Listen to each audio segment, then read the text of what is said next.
नमस्कार, welcome back to your own YouTube channel the magnificent brain.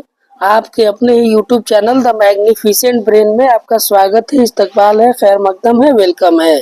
आज हम अपने इस वीडियो में बात करेंगे एक ऐसे टॉपिक पर जो जुड़ा हुआ है सक्षमता 1 के विशेष शिक्षक और सक्षमता 2 के विशेष शिक्षक से। हम दोनों सक्षमता 1 के विशेष शिक्षक और सक्षमता 2 के विशेष शिक्षक के वेतन का एक तुलनात्मक अध्ययन करने वाले हैं और इसमें देखने वाले हैं कि क्या सक्षमता 1 के विशेष शिक्षक का वेतन सक्षमता 2 के विशेष शिक्षक से कम हो जाएगा। इसी पर हम अध्ययन करेंगे और हमारा ये टॉपिक जो है विशेष शिक्षक के वेतन के मामला से जुड़ा हुआ है।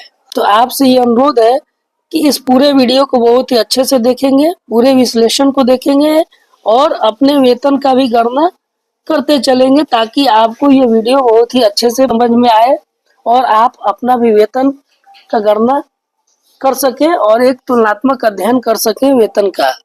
इससे पहले कि हम इस वीडियो को शुरू करें, आपसे वही गुजारिश है कि आप हमारे इस YouTube channel the magnificent brain को जरूर सब्सक्राइब करें ताकि आपको शिक्षा और शिक्षक से जुड़ी हुई तमाम बातें सही समय में पता चल सके और हमारे इस YouTube चैनल के बेल आइकॉन को प्रेस करना न भूलें ताकि आपको सही समय पर नोटिफिकेशन भी मिलता रहे।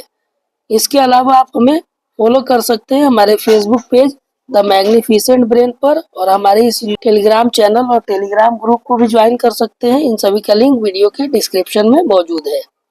तो आइए अब हम देखते हैं इस पूरे मसले को और समझते हैं सक्षमता 1 विशेष शिक्षक की वेतन संरचना और सक्षमता 2 के विशेष शिक्षकों के वेतन संरचना में क्या अंतर देखने को मिल सकता है, जबकि वो दोनों शिक्षक एक साथ ज्वाइन किए हुए हैं, एक ही वर्ष का ज्वाइनिंग है और लगभग एक साथ की ज्वाइनिंग है, फिर भी उनके वेतन में क्या अंतर देखने को मिल सकता है। इससे पहले हम देखेंगे कि विभिन्न जिला में जो वेतन से संबंधित पत्र जारी हुआ है, विशेष शिक्षकों के वेतन से संबंधित वेतन संरक्षण और उनके फिक्सेशन से संबंधित जो पत्र जारी हुआ है, उस पत्र का कणिका 5 को पहले देख ले ताकि आप इस बात को अच्छे से समझ पाए। तो चलिए हम लोग देखते हैं कणिका 5 में क्या दिया हुआ। देखिए यहाँ भी एक पत्र है, इसका विषय देख सकते हैं विशेष शिक्षक का चरणबद्ध तरीका से वेतन संरक्षण और वेतन निर्धारण करने के संबंध में, और इसके कणिका 5 को आप देखेंगे ताकि आपको अच्छे से समझ में आ जाए। यहाँ आपको देखिए दिया हुआ है कि वित्त विभाग के अधिसूचना 3590 दिनांक 24/5/2017 द्वारा स्पष्ट प्रावधानित है कि किसी भी नियमित कर्मी को पूरे वर्ष में एक ही वेतन वृद्धि दे है। 2 जनवरी से 1 जुलाई के बीच योगदान किए नियमित कर्मी के वेतन वृद्धि की तिथि 1 जनवरी होता है, तबकि 2 जुलाई से 1 जनवरी के बीच योगदान किए शिक्षक का वेतन वृद्धि 1 जुलाई होता है।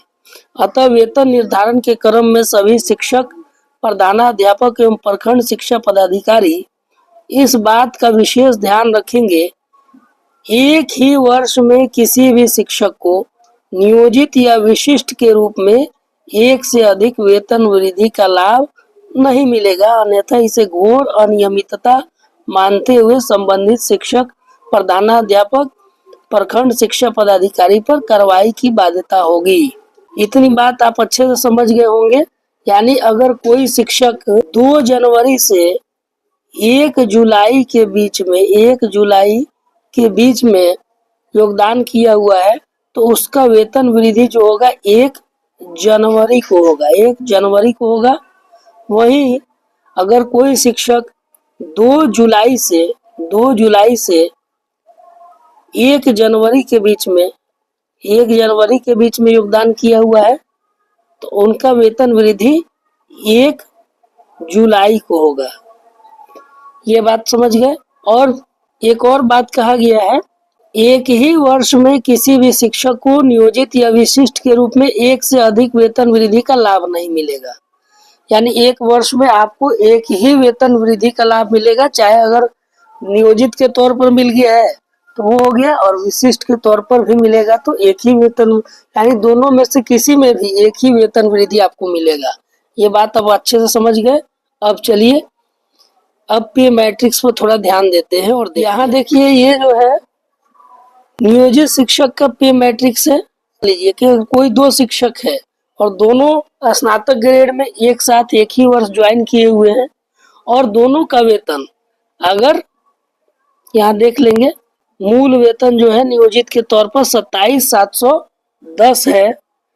ये मैंने उदाहरण के तौर पर लिया है, आप अपना भी ये मैट्रिक्स के हिसाब से देख सकते हैं, आपके अपने वेतन के आधार पर भी इसका गणना कर सकते हैं। मैंने तो स्नातक ग्रेड शिक्षक का वेतन का एक तुलनात्मक अध्ययन किया है, आप अपने हिसाब से भी कर लीजिएगा, उसमें भी अंतर जरूर देखने को आपको मिलेगा। 27,710 अगर किसी स्नातक ग्रेड शिक्षक का नियोजित के तौर पर वेतन है और दोनों एक साथ एक ही वर्ष ज्वाइन किए हुए हैं और दोनों का वार्षिक वृद्धि 1 जनवरी को ही मिलता है, लेकिन एक शिक्षक जो है सक्षमता 1 परीक्षा देकर उत्तीर्ण होकर विशिष्ट शिक्षक बन गए हैं और दूसरा जो शिक्षक है सक्षमता 2 परीक्षा देकर विशिष्ट शिक्षक बना है। अब दोनों के वेतन में अंतर क्या होगा? नियोजित के तौर पर देखिए यहाँ 27,710 है, आप अपने हिसाब से देख सकते हैं, यहाँ पूरा मैंने पे मैट्रिक्स को ले लिया है। अब हम यहाँ पर विशिष्ट के तौर पर जो फिटमेंट मैट्रिक्स टेबल है उसको भी दिखा देते हैं। यहाँ देख लीजिए, चूंकि हम 6 to 8 की बात कर रहे हैं स्नातक ग्रेड की, तो यहाँ देखिए, यहाँ शुरुआत जो है विशिष्ट शिक्षक का 28,000 से है, उसके बाद 28,840, उसके बाद 29,700, उसके बाद 30,600, तो इस तरह से है। अब इस पे मैट्रिक्स को आपने देख लिया, उसके बाद अब आइए कैलकुलेट करते हैं। सक्षमता 1 के तौर पर जो स्नातक ग्रेड का शिक्षक विशिष्ट शिक्षक बना है उसके वेतन में किस प्रकार का बदलाव देखने को मिलेगा। देखिए, सक्षमता 1 परीक्षा जो उत्तीर्ण है उनका ज्वाइनिंग डेट अगर उस शिक्षक का 1/1/2025 है, 1/1/2025 है, तो 31/12/2024 तक वो नियोजित टीचर के तौर पर काम किया है और उसका मूल वेतन कितना है? 27,710 है। अब वो जैसे ही 1/1/2025 को विशिष्ट शिक्षक बन जाता है और विशिष्ट शिक्षक बनने के साथ ही उसका मूल वेतन 28,000 रुपया हो जाएगा, क्योंकि उसको वेतन संरक्षण का लाभ मिलेगा।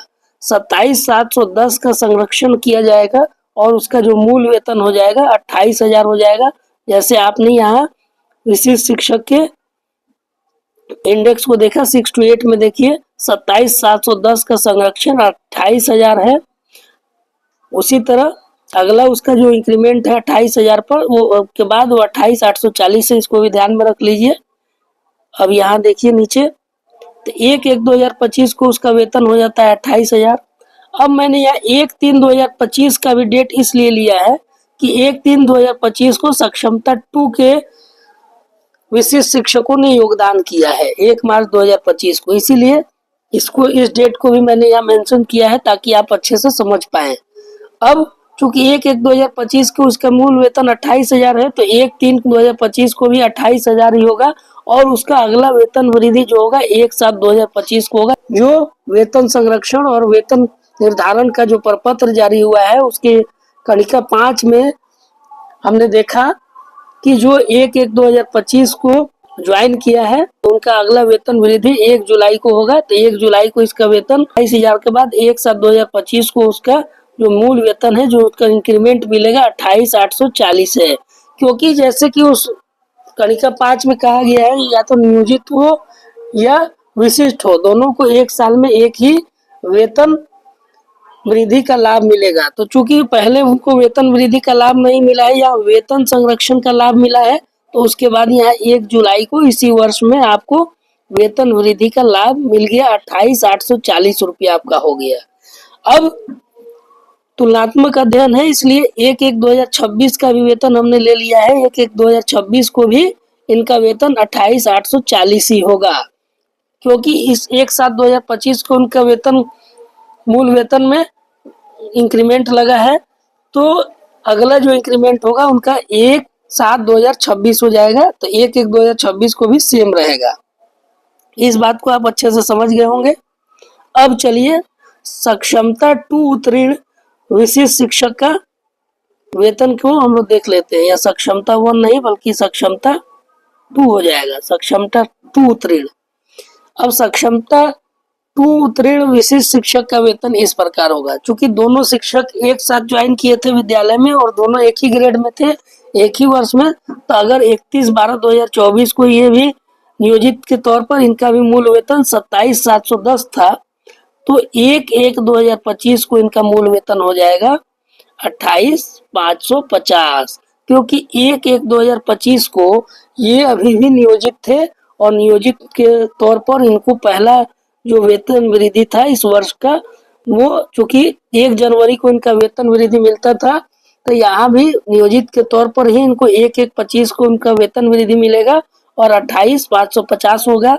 अब ये 28,550 कहाँ से आ गया, इसको समझने के लिए ये पहले नियोजित वाला इंडेक्स को आप देखेंगे तो इसमें आपको पता चल जाएगा। देखिए 27,710 था, अगर इनको वेतन वृद्धि मिलेगा तो यहाँ 28,550 हो जाएगा। आप समझ गए होंगे, ये नियोजित का इंडेक्स है। अब 28,550 का अगर वेतन संरक्षण मिलेगा तो 28,840 होगा। यहाँ स्नातक ग्रेड देख लीजिएगा आप। अब यहाँ देख लीजिए आप, तो 1/1/2025 को इनका वेतन हो गया 28,550 और 1/3 को ये विशिष्ट शिक्षक बन गए और विशिष्ट शिक्षक के तौर पर जब ये योगदान किए तो इनको वेतन संरक्षण का लाभ मिला और 28,550 का वेतन संरक्षण हुआ 28,840 रुपया। 1/3/2025 को 28,840 हो गया और 1/7/2025 को इनका मूल वेतन, चूंकि 1/3 को इन्होंने विशिष्ट शिक्षक के तौर पर ज्वाइन किया था तो 1/7 को तो इनका वेतन वृद्धि मिलेगा नहीं, इसलिए 1/7 को इनका वेतन वृद्धि सेम रहा, वेतन वृद्धि नहीं मिला, मूल वेतन सेम रहा। और 1/6/2026 को इनका अगला वेतन वृद्धि हुआ, क्योंकि 1/25 में इनको एक वेतन वृद्धि यहाँ मिल गया था नियोजित के तौर पर, तो विशिष्ट के तौर पर 25 में कोई वेतन वृद्धि इनको प्राप्त नहीं हुआ, लेकिन 1/1/26 को वेतन वृद्धि प्राप्त हुआ 29,700 रुपया। तो ये हो गया सक्षमता 2 के शिक्षक जो एक ही साथ स्नातक ग्रेड में ज्वाइन किए थे, जिनका बेसिक यानी मूल वेतन नियोजित के तौर पर सेम था, लेकिन विशिष्ट शिक्षक के तौर पर ही आप देख पा रहे हैं किस प्रकार का अंतर है। अब इस अंतर को अच्छे से समझिए, अंतर को भी हम समझा देते हैं। अब यहाँ डिफरेंस आप देख पा रहे होंगे। देखिए 1/1/2025 को मूल वेतन में अंतर, यानी सक्षमता 1 के विशिष्ट शिक्षक और सक्षमता 2 के विशिष्ट शिक्षक के मूल वेतन में अंतर, जबकि दोनों ने एक ही साथ योगदान किया था, लेकिन सक्षमता 2 के शिक्षक के मूल वेतन में 550 रुपया का वृद्धि देखने को मिल रहा है 1/1/2025 को। 1/3/2025 को यह अंतर बढ़ के हो जा रहा है 840 रुपया का, यानी सक्षमता 1 के जो शिक्षक हैं उनको सक्षमता 2 के शिक्षक से 840 रुपया कम प्राप्त होगा 1/3/2025 को, और 1/1/2025 को 550 रुपया कम प्राप्त होगा। ये मूल वेतन में सिर्फ अंतर, अगर डीए वगैरह जोड़ेंगे तो ये बढ़ के 1/3/25 को 1200 के आसपास चला जाएगा। वहीं 1/7/2025 को मूल वेतन में अंतर कोई नहीं है, दोनों यहाँ 1/7/2025 को बराबर हो जाते हैं, लेकिन 1/1/2026 को चूंकि सक्षमता 2 वाले शिक्षक को वेतन वृद्धि मिलता है और वेतन वृद्धि मिलने की वजह से इनके सक्षमता 1 और सक्षमता 2 के विशिष्ट शिक्षकों के वेतन में अंतर, यानी सक्षमता 1 के विशिष्ट शिक्षक के वेतन में 860 रुपया कम प्राप्त होता है बनिस्बत सक्षमता 2 के विशिष्ट शिक्षक से। तो 1/1/2026 को 860 रुपया का अंतर देखने को मिलता है। तो आप इस प्रकार समझ पा रहे हैं कि 860 रुपया का यह मूल वेतन में अंतर है, तो डीए वगैरह जोड़ने के बाद यह अंतर कितना बढ़ जाएगा। और सबसे ज्यादा अंतर उस समय आपको देखने को मिलेगा जब आप यूपीएस से आच्छादित होंगे, और अगर आपका सेवा 25 साल तक का बाकी है, 25 वर्षों तक का बाकी है, तो आपको जैसे कि मालूम है 25 वर्ष हो जाने के बाद अंतिम वर्ष में मिले हुए कुल वेतन का 50% के तौर पर आपको पेंशन निर्धारित किया जाएगा, मूल वेतन के 50% के आधार पर। तो अगर वहां अगर एक इंक्रीमेंट की कमी होगी, एक इंक्रीमेंट का अगर अंतर देखने को मिलेगा, तो आप देख पा रहे होंगे कि उस समय ये अंतर बढ़कर कितना हो जाएगा। फिलहाल ये इतना अंतर है, लेकिन जैसे जैसे आगे बढ़ता जाएगा उस तरह से अंतर में भी वृद्धि होती हुई देखने को मिलेगी। अब उम्मीद करते हैं कि आप इस अंतर को अच्छे से समझ गए होंगे। अब इसी आधार पर आप अपने मूल वेतन और अपने साथ ज्वाइन किए हुए शिक्षक के मूल वेतन, जो कि सक्षमता 2 पास करके विशिष्ट शिक्षक बने हैं, उनके अंतर को भी कैलकुलेट कर पाएंगे। और उम्मीद करते हैं कि आपको हमारी यह वीडियो पसंद आई होगी। अगर हमारी यह वीडियो आपको पसंद आई है तो हमारी इस वीडियो को लाइक करें, शेयर करें और हमारी इस यूट्यूब चैनल को सब्सक्राइब करें। मिलते हैं इसी प्रकार के अन्य जानकारी भरे वीडियो में। तब तक के लिए हमें दीजिए अनुमति। धन्यवाद। Thank you for watching.